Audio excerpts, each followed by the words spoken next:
went to Whiteman Hall. There was a story I remember because I was there witnessing it. There was a period of time he did these great Christmas Eve events at the Big Y.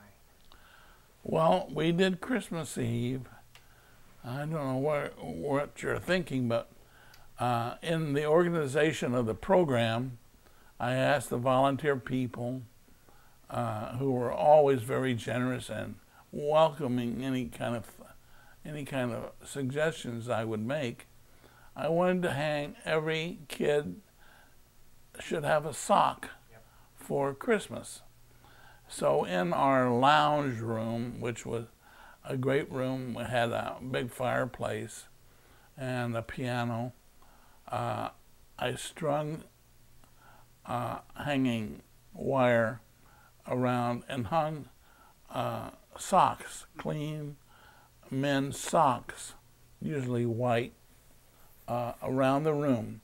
And the same volunteers would provide things to stuff it with, like apples and oranges and fruit of all kind. And then to add to that, we had donations of money that we could turn in at our main desk for change to make phone calls. So we had some of the socks with these little pieces of paper that said free phone call, home, redeem at main desk. And so that's what we did. We had maybe $100 or so or more to make phone calls. And the servicemen would just choose a sock and keep it for their own use. We had matching socks that were not hung. So they had a pair of socks, free phone call, and of course all the goodies that were in the socks. And that was what we did for Christmas Eve. There would seem to be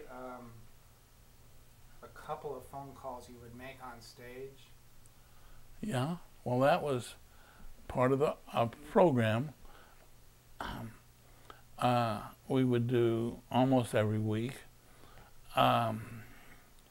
We would have cards filled out by the servicemen, there knowing that if drawn, their card would allow them a call.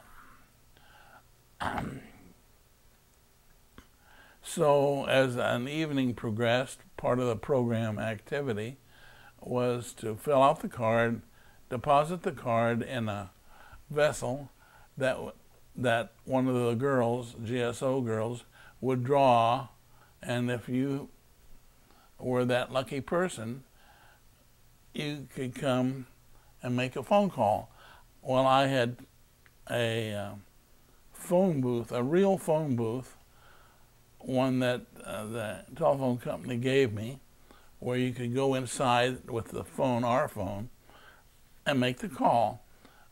But the gimmick was we could broadcast in the room both sides of the conversation.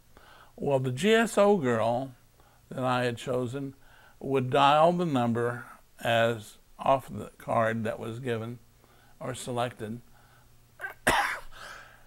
and introduce to whomever answered the phone what was going on. Your son, blah, blah, has been chosen to make this phone call, and would say whatever she would say. Well, the funniest one was Linda Johnson, who said, hello, Miss. She's a very outspoken and outgoing girl and could just ad-lib herself to heaven.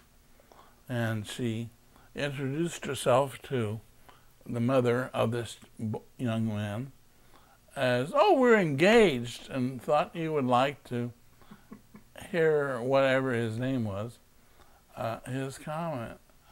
And so that made everybody, and they're hearing both sides of the conversation over the loudspeakers in the room.